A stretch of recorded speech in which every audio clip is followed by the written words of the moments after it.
Hey, good afternoon, guys, and welcome to another edition of the American Hotspur here on Stateside Footy. And of course, it is a pre-match buildup as tomorrow our beloved Tottenham Hotspur will take on Chelsea at the Tottenham Hotspur Stadium. So we have a lot to get into today. But before we begin all this, make sure you hit the like and subscribe buttons and make sure you hit on the notification bell so you don't miss out on any Tottenham Hotspur content here on Stateside Footy. So let's go ahead and get into it because there was a match midweek as we were pushing up in the Carabao Cup as Tottenham went up to St. James's Park to take on Newcastle United. Not exactly the easiest fixture, of course. Tottenham historically have never actually played well at St. James Park without the occasional win or the draw.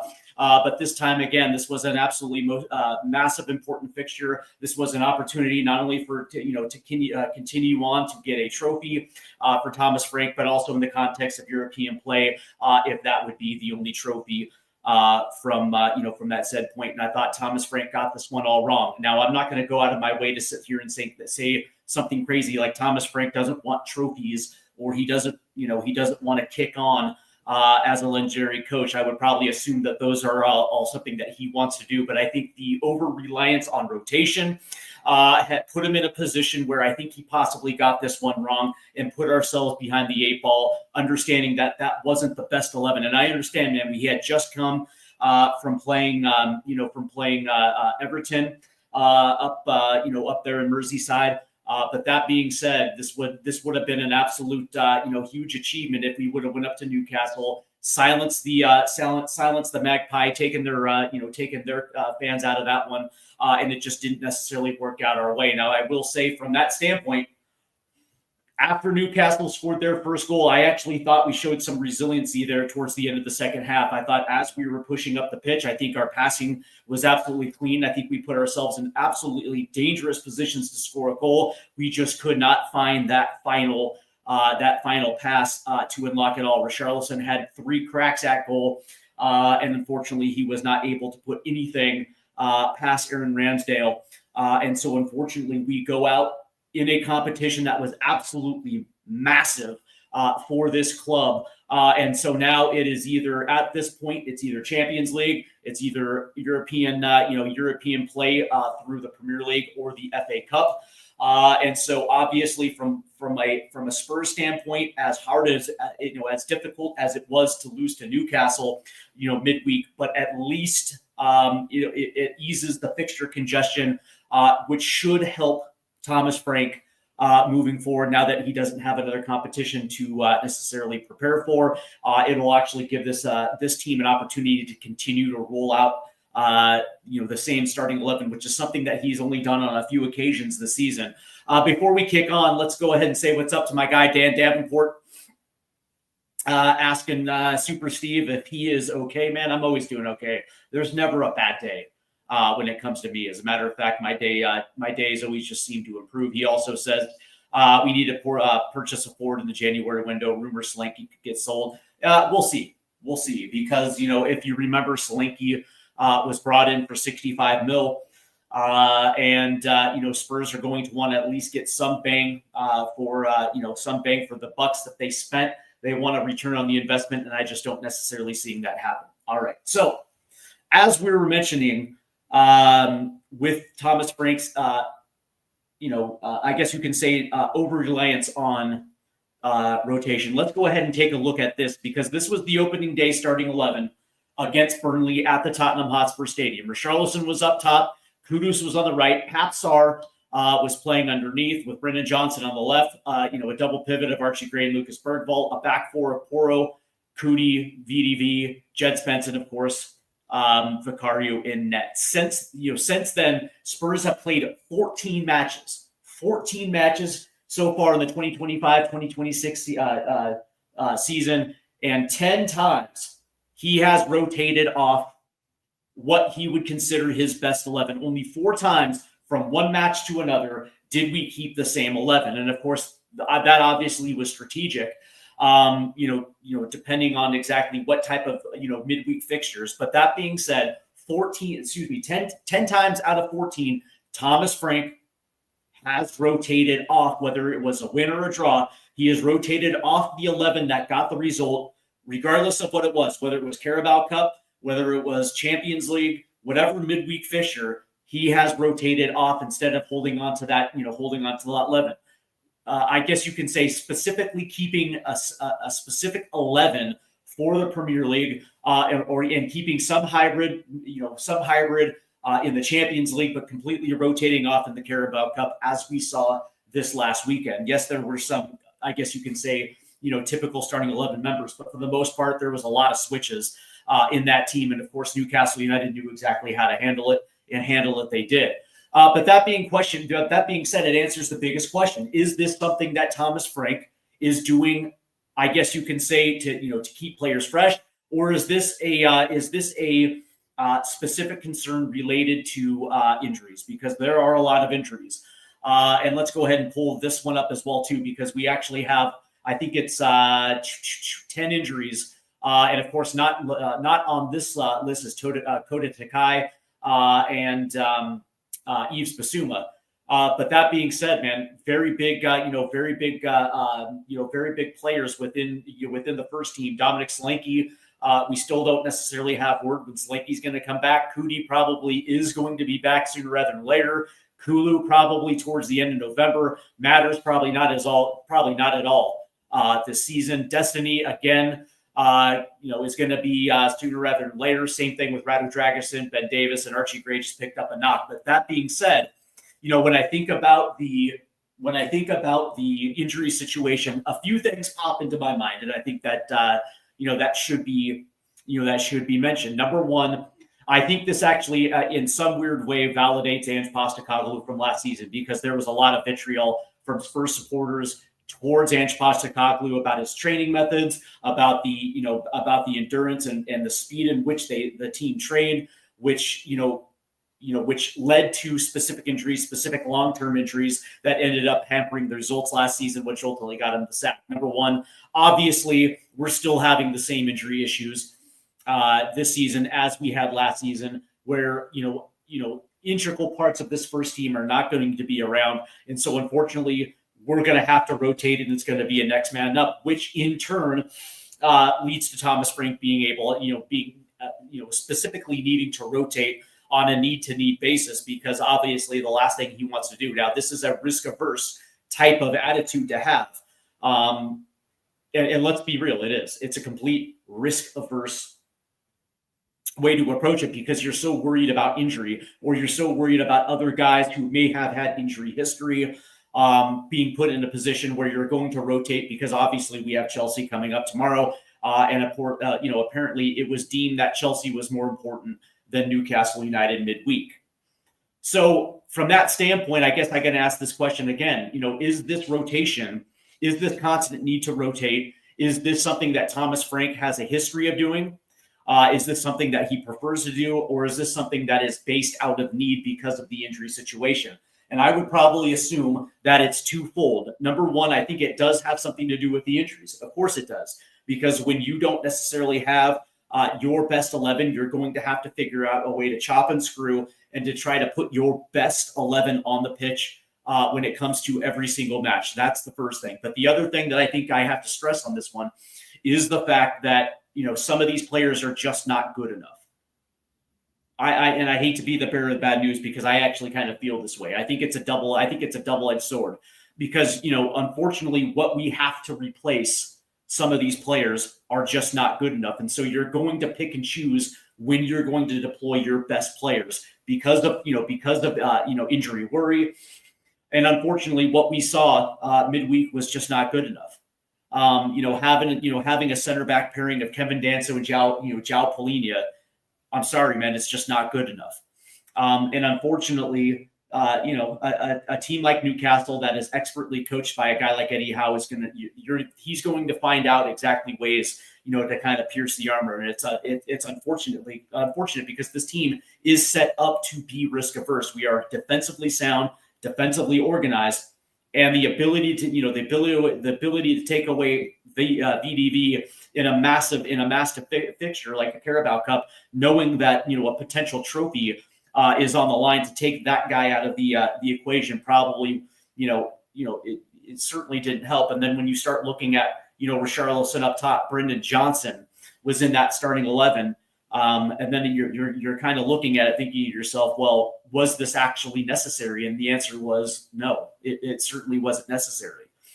The thing that actually kind of gets my, I guess you can say, which kind of pisses me off, is the fact that there are going to be guys coming back from injury sooner rather than later. Within the next month, we are going to have certain guys back. Dominic Solanke is going to be back. Cudi Romero is going to be back. And so the need to rotate, in my opinion, probably wasn't as necessary,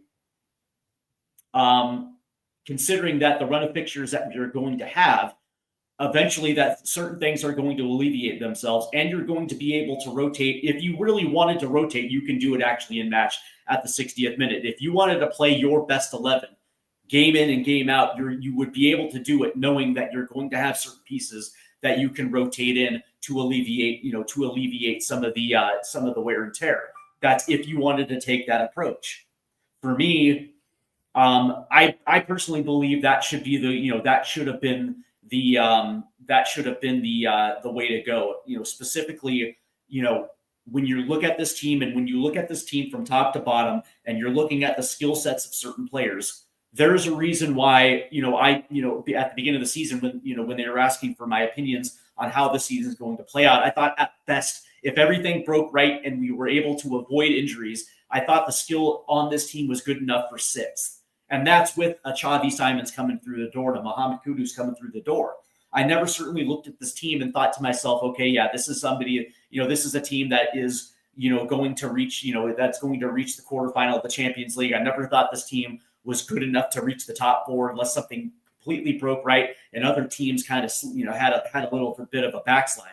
But, at worst, I think this is a 10th place team. And when I see when I'm seeing this team week in and week out, and I see the constant need and the constant, the constant want to heavily rotate from match to match, it does two things. Number one, it doesn't allow this team to gel, because every single week there's always going to be, certain positions that are going to be rotated.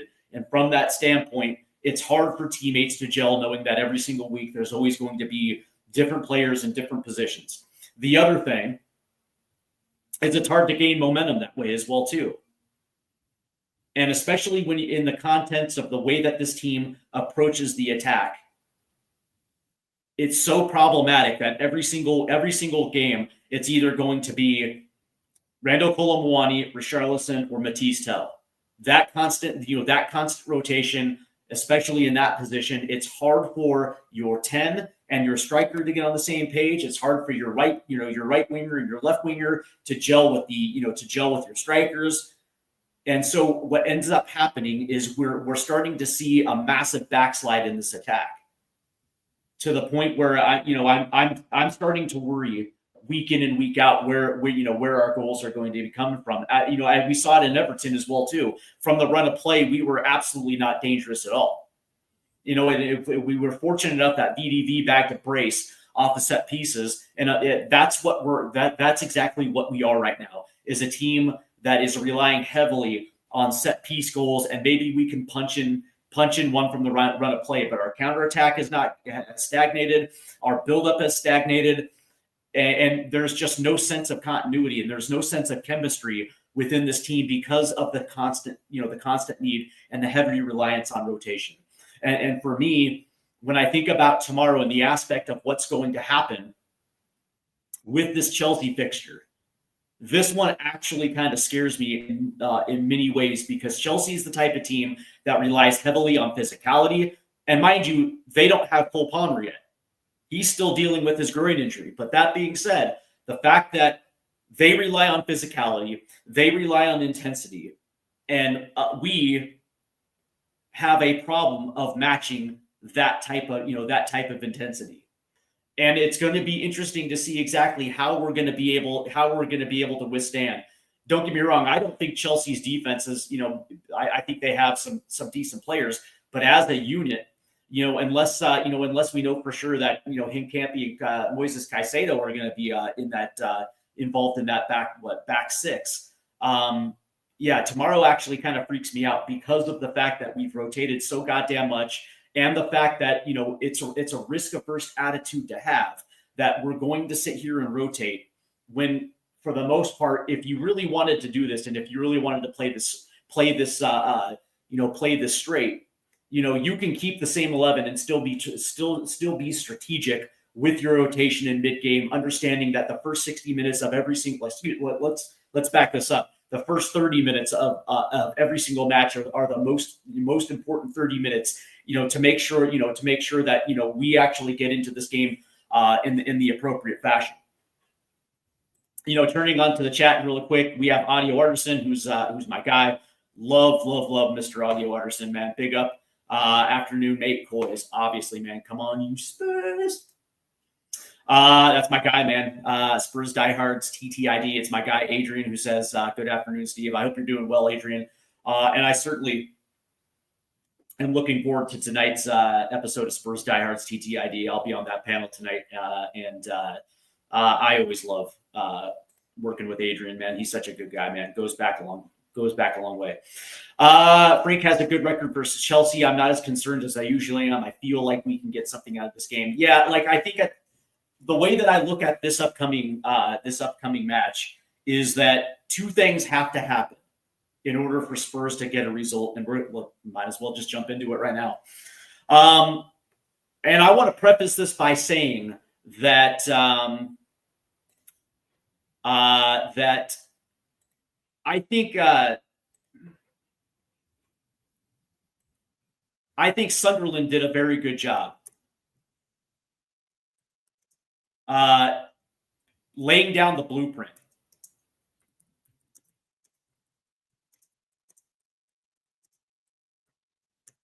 Sorry about that. I think Sunderland did a fantastic job of laying the blueprint on how to beat Chelsea, because they showed me two things in that matchup. That, number one, they're not afraid. They were absolutely not afraid of Chelsea, and they were absolutely not afraid of going to Stamford Bridge and trying to get a result. That's the first thing.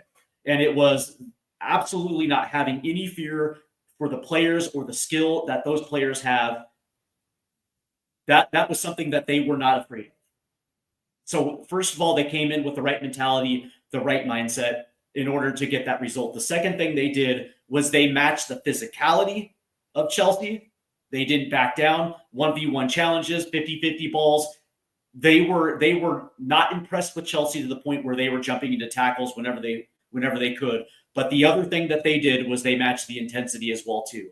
They literally had 10 men behind the ball. They actually, the one thing that I was very, very impressed was the fact that they were comfortable without the ball. They were willing to give Chelsea the bulk of the possession. Here, take the ball. Put 10 behind, and they were strategic about how they countered.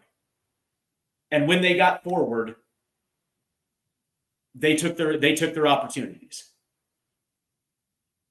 And so for Spurs, it's coming in with the right mentality and understanding that two things. Number one, our home form hasn't been great. It's been okay, not great. That's number one. But also understanding that we're better than Chelsea. Stepping onto the pitch, understanding that we're going to win this match. Regardless of what they throw out there, we're better. Coming in with the right mentality and understanding that this is going to be a fast game. Intensity is going to ratchet up times 10. But also understanding that they're going to have a large chunk of the possession. That's fine. That's fine. Being comfortable without the ball, clogging up the middle passing lanes, and keeping Chelsea on the wing, and understanding that Enzo Fernandez is going to make inverted runs. Marc Cucurella is a guy who's going to constantly ping in balls into the box, but understanding exactly your positioning, being aggressive, not being afraid on 50-50 balls, jumping into challenges, and understanding that you're not going to come to this field and dominate like the way that you think it is. And the one thing that Spurs did well against Everton was taking away the middle parts of the pitch. And again, this is going to be something that Spurs are going to have to replicate, but at a higher level against Chelsea. If they can dominate the middle of the pitch, take away passing lanes, but also mid press. Essentially, when Chelsea hits the midline, and not allowing them, I guess you can say inside passes, not allowing them to set up in space where they can actually, actually capitalize on those inside runs, those inverted runs by guys like Enzo Fernandez and some of these other guys. Also, the young kid Esteban, that kid is absolutely electric, and not allowing that dude to essentially roam free and go unmarked off that right hand side. Me personally, I think this game has a potential to get a result. But I guess the question that I'm going to ask for you guys out there, number one, who's going to be our goal scorers? Because this to me is going to look like one of those type of games where we're going to have to rely on our counterattack. And I'm perfectly okay if we set up that way. For the most part, that's exactly the team that we have been. Don't get me wrong, there are times when we dominate possession and our buildup kind of looks a little garbage. But that being said, if this is going to be that type of game where we just give Chelsea the ball, how are we going to respond on the counterattack? Because I think that is going to be the key. That's going to be number one. How are we going to respond, especially if we actually do all the right things in the middle of the park and we're able to create turnovers off the half turn and we press forward? Who is going to be that guy? Number one, who's going to be the link-up guy? And number two is who's going to be the guy responsible for scoring goals tomorrow? Is that going to be Randall Kolo Muani? Is that going to be Xavi Simons? Is Pat Sarr going to get back into the starting 11? And I think Pat Sarr probably should. Me personally, I think I've been very vocal on the fact that until we actually get some of these guys back, we looked a lot better when Pat Sarr was actually starting and Xavi was playing off the left. I think playing Xavi off the left actually gives him a far more space and far better opportunities to allow him to use his talent appropriately. Something that I've noticed, especially when teams, it just seems like every single time Xavi receives the ball, there's usually two opponent jerseys literally marking him. As soon as he actually makes that turn, there's two jerseys that are marking him, essentially taking him out of the game. Essentially just neutering his strengths. So from that standpoint, how is that going to play? Who's going to be responsible? I'll even throw this one out to you. Is this an opportunity for us to make a tactical switch? As Audio Anderson says, I can see it being a very boring one-goal game. Yeah, I possibly could too. Is this the opportunity where we actually go to a 3-4-2-1? And I said this last week when we were on the Irish Hotspur, when we were potentially setting up for that match versus Everton. I thought this actually could be an opportunity, to negate some of our weaker points on the pitch, right? Playing in the 4-2-3-1, understanding that we don't necessarily have a reliable striker, we don't have any real viable option off the left. That kind of changes things a little bit to where you can actually kind of see it. Now, one of the things that I said in regards to that, there are some points that that goes against it. Number one, the fact that we don't know if Cudi Romero is going to be available. So that's number one. And number two, we don't necessarily have a third center back right now because Ben Davis is out, Radu Dragusin's out, Kota Takai is out. So we don't necessarily have that center back depth in order to pull off a back three, unless you're willing to potentially put João Palhinha back there again. And essentially rolling with a Pape Sarr, Rodrigo Betancourt type of double pivot, potentially, or Lucas Bergvall, Lucas Bergvall, Papsar, Betancourt, Bergvall, whatever combination you want with two wingbacks, right? Essentially keeping Jed Spence and Pedro Porro wide, hugging the touchlines as they're moving up, right? And then having an attack of Kolo Muani, Xavi, and Mohamed Kudus playing underneath that allow them the freedom and the space in order for them to be able, to be a little bit more goal dangerous. And I think this actually might be a situation where maybe even a tactical change potentially makes sense, because from this standpoint, right, I'm not, for me, I'm not, I'm a little concerned. I'll just say that, because Thomas Frank came in with the headlines of being a guy who's not tactically married to one set of to one identity, right? He's tactically fluid. And that was one of the things that I actually was looking forward to, because there's going to be times where we're going to have to show something different, especially considering that when there's enough film and when there's enough evidence to suggest that we're going to go one way, throwing in a curveball and playing something completely different changes everything. And now all of a sudden your opponent has to adjust on the fly, and it gives us an advantage in more than one way, right? Essentially playing with a back five, actually a back fucking eight, really, in that type of situation. But the reality is, when I look at this one, I'm currently asking myself, okay, cool, because if we are going to essentially set up in a 4-2-3-1, number one, who's going to be out left, who's going to be up top, and who's going to be playing underneath, and also what combination is going to give this team the best advantage to actually put goals on the board. That is for me, that is the question.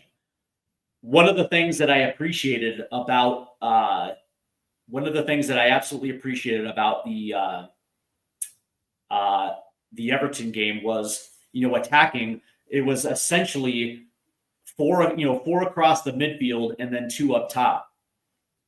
And what we ended up seeing was we saw Brendan Johnson out wide right with Pedro Porro underneath, but then Mohamed Kudus was centrally underneath with Xavi Simons, and Jed Spence ended up being the lone winger out left, and then up top it was Randall Kolo Muani. And I thought it gave us an absolute different dimension. And it was something that I don't think that Everton necessarily prepared for, because as that lineup came out, it looked like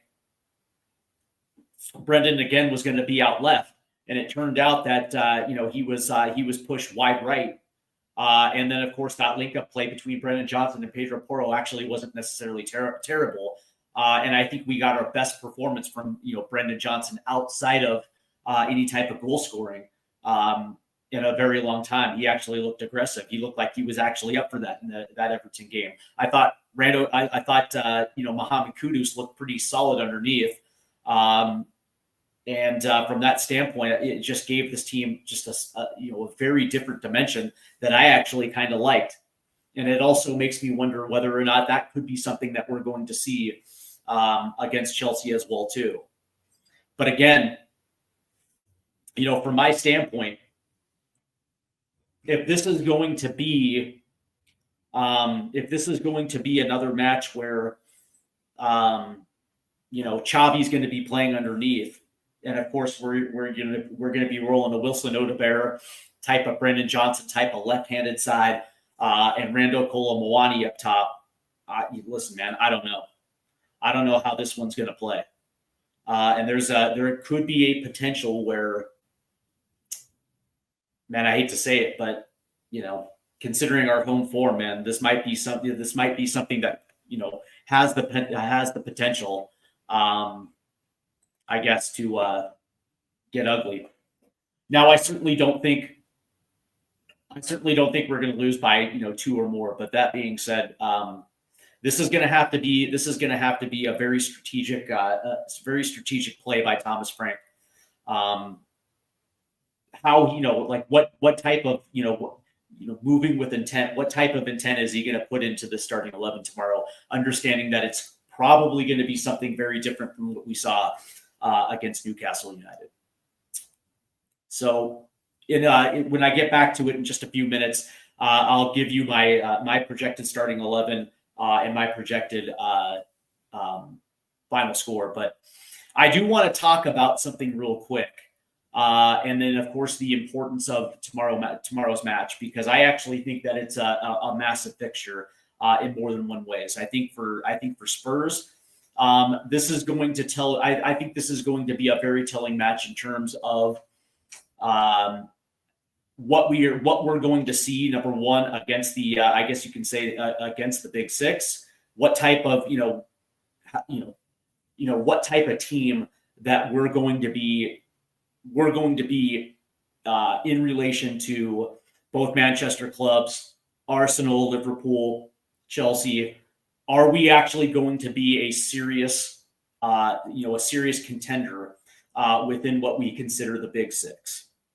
I also think that this is actually going to kick off a stretch of games where everything is going to be coming that fast and thick, and the opposition is only going to get tougher.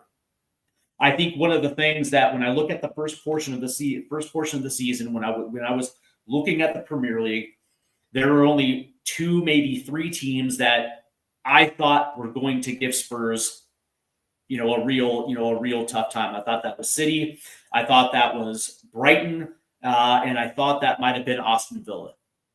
I thought those were going to be the 3 teams that, from a competition standpoint, was really going to give us a massive problem. I thought the rest of that schedule, it shaped up where we could like coming into this Chelsea match, like if we were sitting on 17 to 22 points, that's kind of where I had this team, because I looked at it and I don't disrespect opponents, but that being said, the talent that we actually think that we have should have been good enough to put us in a very good position to actually get to this line right here. This starting right now, November 1st against Chelsea onwards, I thought that this was an opportunity to really set us up in a position where we could actually withstand. As a result, we dropped points, man. We dropped 3 points against Bournemouth. We dropped points against Wolves. And we put ourselves in a position where I don't think our margin for error is now going to be 0. Because from here on out, it's not going to get easier. Not just in the Premier League, but also in the Champions League as well, too. And from that standpoint, when I think about tomorrow's game, I guess you can say in the abstract, I look at this and I think to myself, well, damn, I think we really missed a golden opportunity. And now all of a sudden we're going to be in a position where every match, every single opportunity to gain 3 points is going to be ratcheted up, in my estimation, tenfold, because we understand exactly how the supporters are going to be, how supporters are going to be judging this team. And from that standpoint, and whether you guys like to agree with this or not, the board actually, listens to that, whether it's good or whether it's negative. Unfortunately, the board listens to it, especially when it's negative, because we understand exactly how this team deals with negative press. It's not something that they absolutely enjoy. And so from that standpoint, pressure is going to continue to ratchet up. And I think tomorrow's fixture is going to be an example of that, because I would assume that we're going to have a packed house, and I'm sure there's going to be massive expectations. I think we want to know exactly what this team is going to look like against another Big Six rival. It's a London derby, for fuck's sake. Audio Artisan says maybe going out the cup was a blessing in disguise. I actually think I might agree with that. As much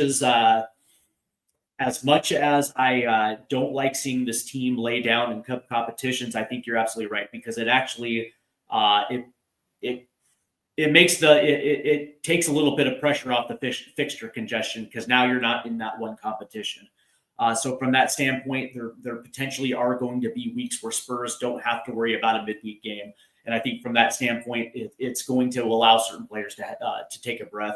and to breathe a little bit easier. So from that standpoint, I think I might actually agree with you on that one. As bad as it was, see, I think on the one hand, I agree with it, but on the other hand, I think it was a missed opportunity. I really did, because as you know, this team, after winning their first trophy in 18 years, I think this fan base not only appreciated the trophy, but now is hungry for more trophies. And this is supposed to be the guy who's going to be able to be that next Spurs great to deliver more trophies. And so when you go out of a cup competition and the way that we went out of that cup competition, it leaves a bad taste in your mouth, knowing that the only way that we're going to be able to either A, get European play, or B, raise another trophy is probably going to be through the FA Cup. Let's be real about that, because I don't think this team is good enough to get past the first stage of the knockouts in the Champions League, and I certainly don't think that we're going to be good enough to break into the top four to repeat Champions League again. At best, again, maybe sixth. Maybe this team is good enough to get a sixth place, and at that point, you're talking Europa League, or you're talking about Conference League. But it is what it is.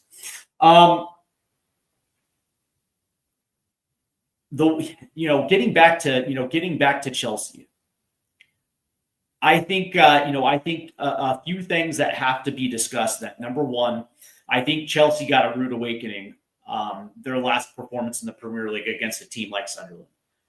I would probably assume that Chelsea, along with their fans and a lot of the media, just assumed that they were going to roll over a team that, even though that they got off to a great start, I would probably assume that they thought they were going to roll over, and it wouldn't be close. But that being said, we saw the tenacity, and we saw the spirit of that Sunderland team going down to Stamford Bridge and taking 3 points. And I would probably assume that now they have a bad taste in their mouth after that type of loss. And so from that standpoint, you would probably assume that Chelsea's coming into this match essentially ears pinned back, foaming at the mouth, ready to do what they feel like they can do best, which is score quick, be efficient, and then of course use their physicality.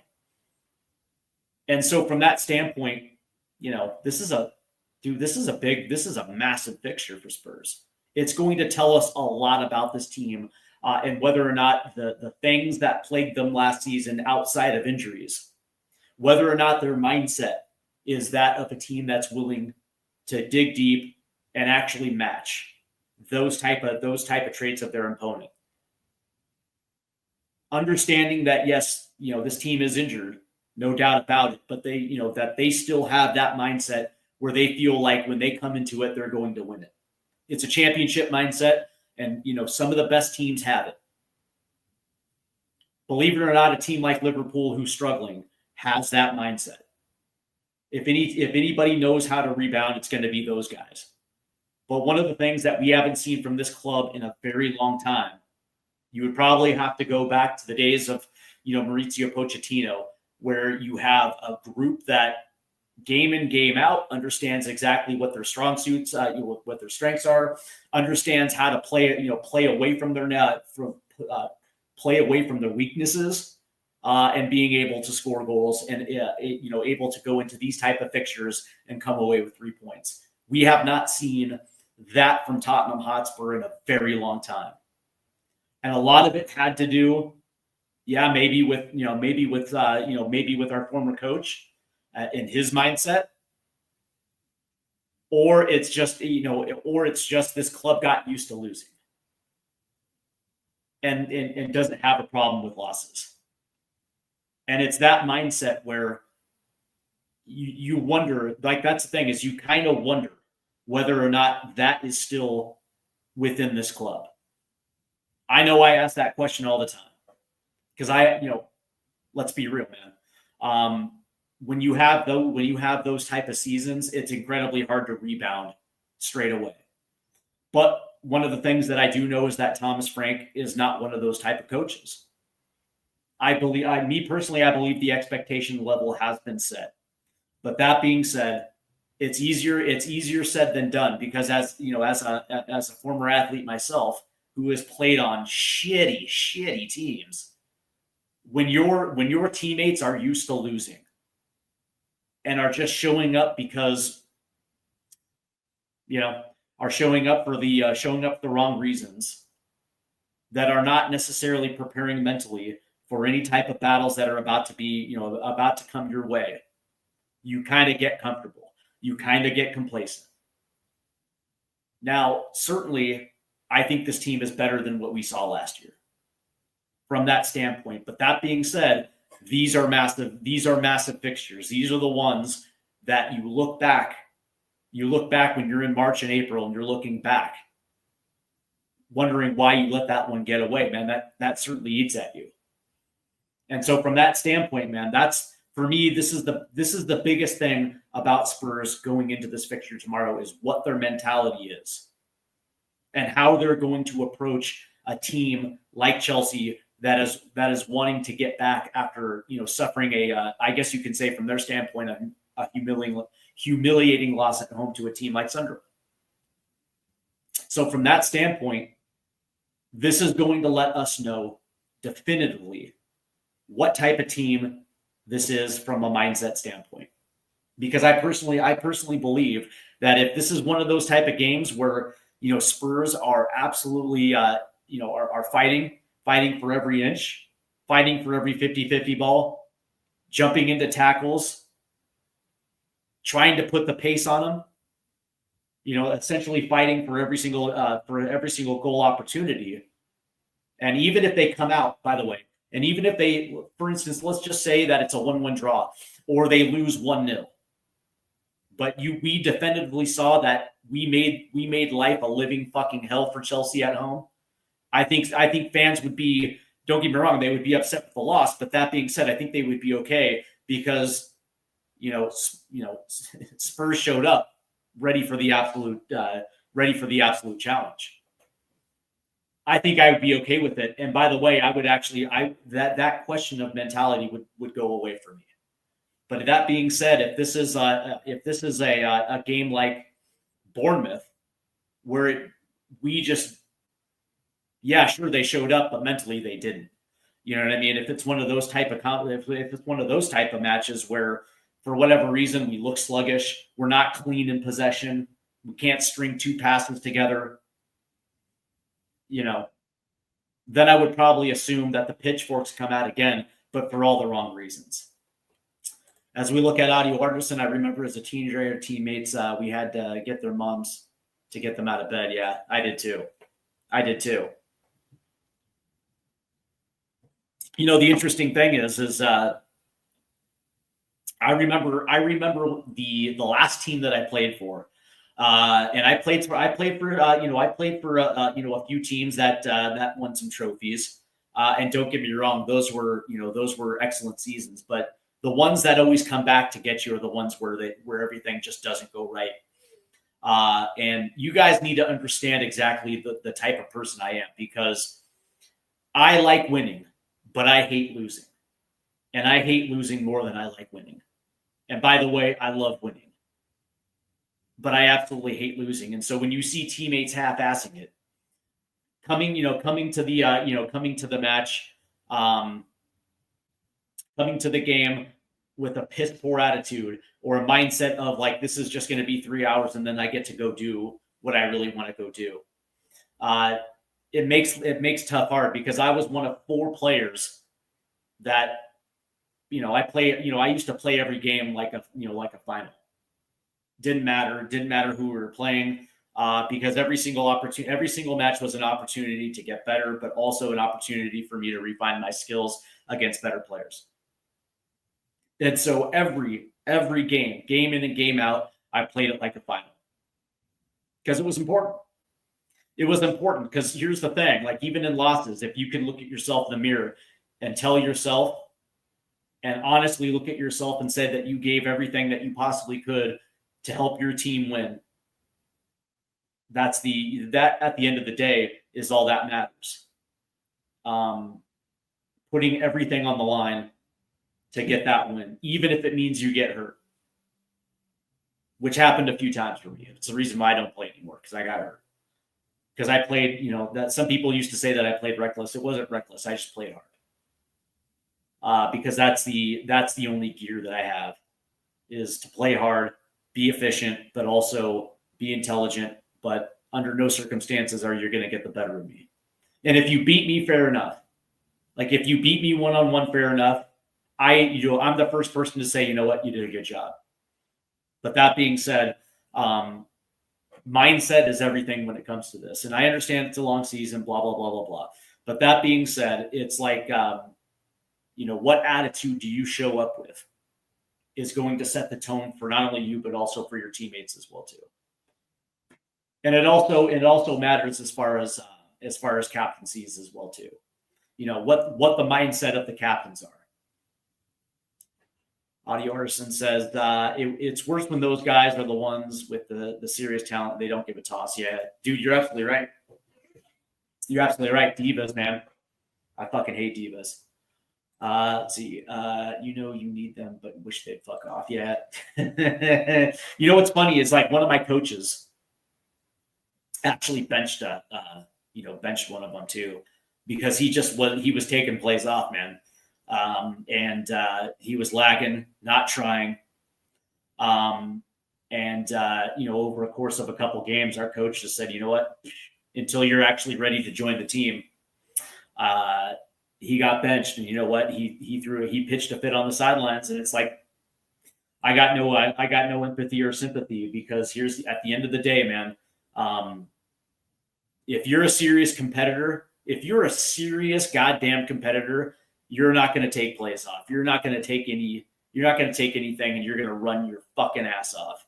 On our teams where we actually won trophies, man, we ran our asses off. We had a concerted effort to press. We had a concerted effort to track. And when a team is willing to run, it creates problems for the opponents. And that's something that, you wonder a little bit with Spurs.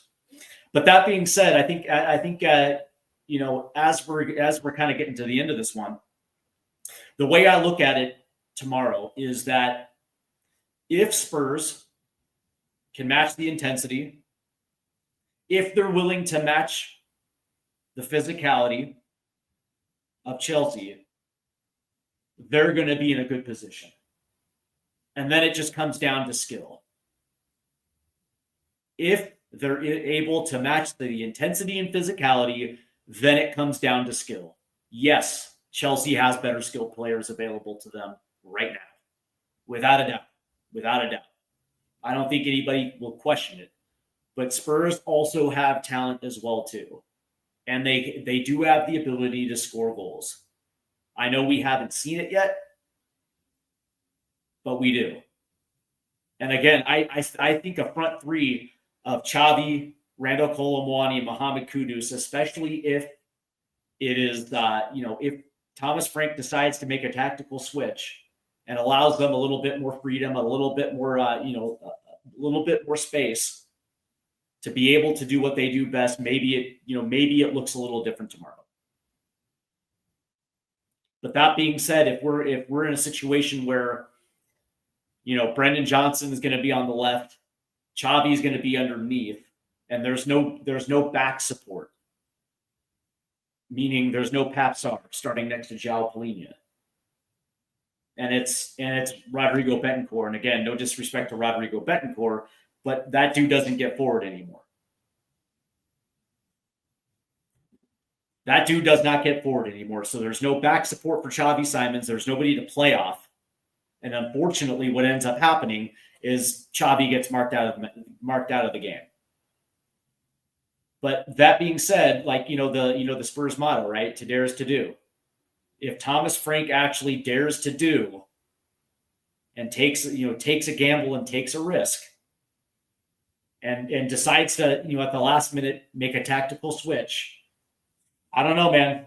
Maybe things play out different. But that being said, man, we saw a little bit of it against Everton, and I was absolutely pleased to see it a little bit against Everton, and I thought it confused Everton for good portions of the match.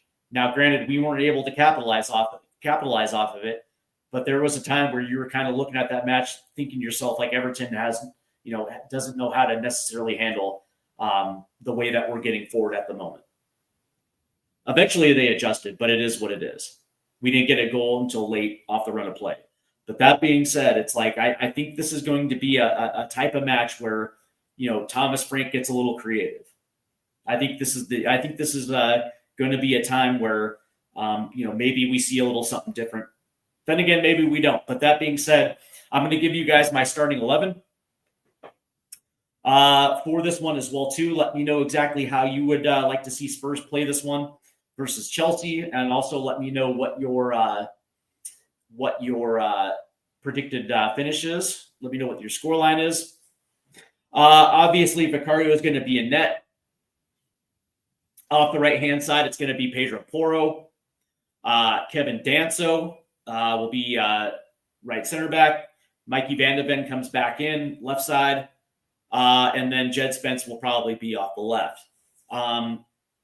My midfield pivot is going to be Rodrigo Betancourt and João Palhinha, because that seems to be the way that he's going to end up going. And I would probably assume it's going to be Xavi in the 10, Wilson Odobert out left, Mwani up top, and then Mohamed Kudus on the right. Let's see. Spurs diehards TTID. Adrian says Vicario, Udogie, VDV, Christian Romero, Pedro Porro, Betancourt, Palhinha, Simons, Odobert. Yeah. Just out of curiosity, let me see something real quick before we go. Is Udogie going to be back tomorrow? That would be an absolute huge boost if he is. There it is. Yeah. So it looks like Romero, Udogie. There it is. They're all available. So there you go. So let me switch this up for you then, because it's going to be Vicario, Porro, Romero, VDV. I would probably assume Udogie, if he's available, Udogie goes tomorrow. Betancourt, Palhinha, and I do think it's going to be Simons, Odobert, Mwani, and Kudus. Let's see. We got Vic, Porro, Danso, VDV, Spence, Palhinha, Betancourt, Sar, Kudus, RKM, and Xavi. Okay, I like that too. It's going to be interesting, right? Because you would probably assume that if Romero's ready to go, then he probably starts. Same thing with Udogie. If those guys have been cleared and they're ready for tomorrow, I'd probably assume they start. All right, so from that standpoint, that gets me into my predicted score line. And I am going to predict another draw. I've been stuck on draws for the last couple of weeks. As much as I want to pull for a Spurs 2-1, I think in order for them, it's more going to have to be like a 3-1.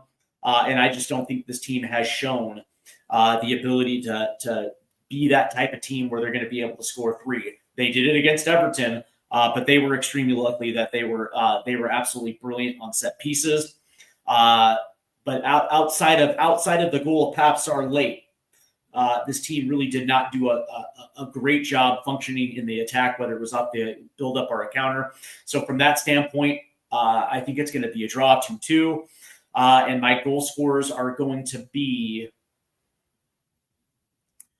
I'm going to say a João Palhinha goal. And I'm going to say that RKM gets one tomorrow as well, too. So those are going to be my goal scorers. Seems about right. I think we probably get one in each half. And I think defensively, we're going to be sound to the point where we're going to be able to I think we're going to be able to hold and keep this one at a 2-2 draw. So that's where I'm at tomorrow. Let me know exactly how you feel. It looks like Audio Watterson has a 1-0 Spurs win. And Rando Colomwani getting the goal. I like that, man. I really do.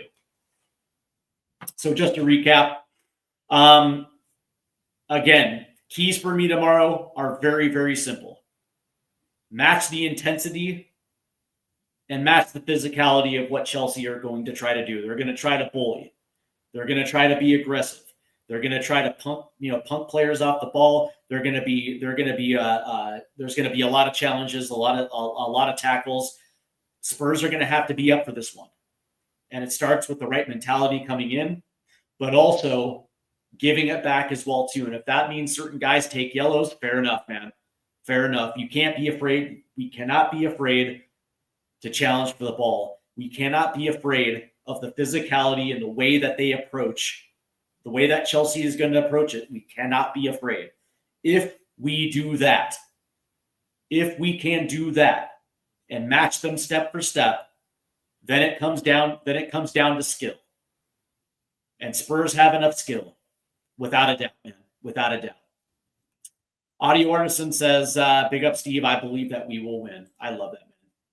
That's my chant, by the way. That's my chant. I believe that we will win. Because I do. But that being said, I also believe that we're going to draw tomorrow. It is what it is, man. So that's going to do it. And again, before we go, man, make sure you hit that like and subscribe button, and also hit the notification bell so you do not miss out on any content here on Stateside Footy. Quickly, you can hit me on social media. I'm on X at Stateside Footy, on Instagram at Stateside Footy 76, and on TikTok at Stateside Footy. Great handles. You know how it goes. Also, quickly, just to let you guys know that tomorrow we have the Hotspur watch along. That is going to begin at, I believe, 1:15 Eastern, which would be 6:30 UK time. So that will be tomorrow as well, too. On top of an MLS playoff live stream tomorrow, that's going to be at, I believe, 7:30. That features Inter Miami versus Nashville SC. Inter Miami obviously took the first match of this three match series 3-1. So Nashville now goes home and looking to extend this one to a third game. So that will be tomorrow night at 7:30. Tonight we also have a show regarding U.S. Soccer's decision to get rid of the January camp, and so that will be tonight at 8:00. Eastern time, so that should be a good discussion as well too. So there is a tremendous amount of content this weekend on Stateside Footy. Make sure you hit that like and subscribe button so you don't miss out onto it. I want to thank Audio Artisan, and I want to thank Adrian in the chat as well too. And I also want to thank my guy Dan Davenport for stepping into the chat today. And of course, I want to thank everybody that has tuned in today as well too. So again, man, tomorrow at I believe at 1:15 we get started with the Hotspur watch along, Spurs versus Chelsea for men's 17. So it's going to be an absolute banger. I want to thank everybody for tuning in. I hope you guys enjoy the weekend. I know for a fact I certainly will. But most importantly, I do hope that Spurs come away victorious tomorrow. So on that note, come on, you Spurs.